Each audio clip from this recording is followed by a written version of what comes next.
আপনার বাসা কোথায়? আপনি থাকেন কোথায়?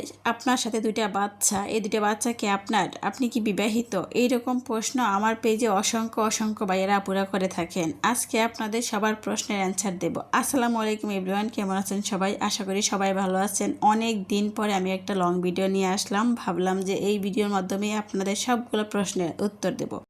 প্রথমত হচ্ছে আমাদের বাসা কোথায়? আমাদের বাসা কোথায় এই প্রশ্নটা আরও অনেকবার বলা হয়েছিল যে আমি আমাদের বাসা কোথায় বা কোথা থেকে বলছি, আমি গ্রামে গেছি, সেই ভিডিওগুলো দিয়েছি, তখনও বলেছি। তারপরে অনেকেরই প্রশ্ন অনেকেই নতুন আসছেন, নতুন আসেন, নতুন ভিডিও দেখেন, কমেন্ট করেন যে আমাদের বাসা কোথায়। তাদের উদ্দেশ্যে বলা আমাদের বাসা ভোলাতে। দ্বিতীয়ত হচ্ছে এই ২ টা বাচ্চা আমার কিনা? হ্যাঁ, এই ২ টা বাচ্চা আমার। মাশাআল্লাহ, আলহামদুলিল্লাহ। সবাই দোয়া করবেন আমার বাচ্চাদের জন্য, যেন সবসময় ভালো থাকে, সুস্থ থাকে, ভালো রাখতে পারি। আশা করি আপনারা আপনাদের অ্যান্সার পেয়ে গেছেন। আমি যতটুকু পারছি আপনাদেরকে বলার চেষ্টা করছি, যদিও জানি না আমি ঠিকমতো বলতে পারতেছি না কিনা। তো আশা করি আপনারা আর এই ধরনের প্রশ্ন করবেন না আমি বিবাহিত কিনা, কারণ আমার ২ টো বাচ্চা নিয়ে ভিডিও বানাই, মাঝে মধ্যে বাচ্চাদেরকে ভিডিওতে নিয়ে আসি। কেউ এরকম বাজে কমেন্ট করবেন না। আর হচ্ছে আমার পেজে বেশিরভাগ মানুষই কিন্তু খুব সুন্দর সুন্দর কমেন্ট করে, তাদের জন্য অনেক অনেক দোয়া এবং ভালোবাসা। আর যারা খারাপ কমেন্ট করেন তাদের জন্য অনেক অনেক দোয়া।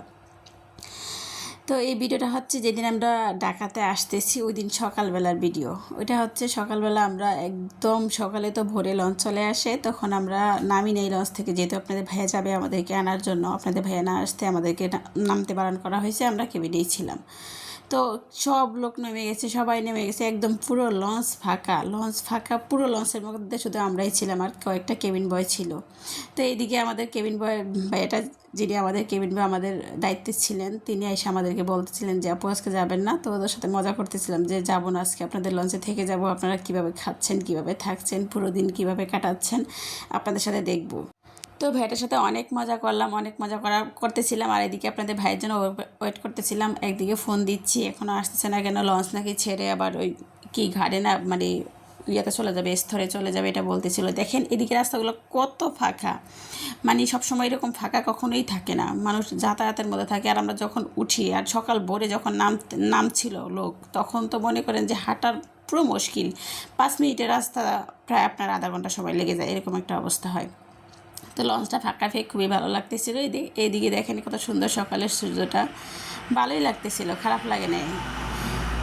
সব সময় তো আর এরকম ফাঁকা পাওয়া যায় না, তো ফাঁকা পেয়েছিলাম, অনেক মজা করতেছিলাম। দেখেন যে রাস্তায় কিছু কিছু মানুষ যাচ্ছে, তারা লঞ্চে উঠবে, এরা হচ্ছে ডে সার্ভিসে যাবে, হয়তো বিভিন্ন এলাকায় বিভিন্ন জায়গায় যাবে, বিভিন্ন জায়গায় যাবে, ভোলাতে আসবে, এক একজন এক এক ডিস্ট্রিক্টে যাবে, বিভিন্ন জায়গায় যাবে ডে সার্ভিসে আর কি।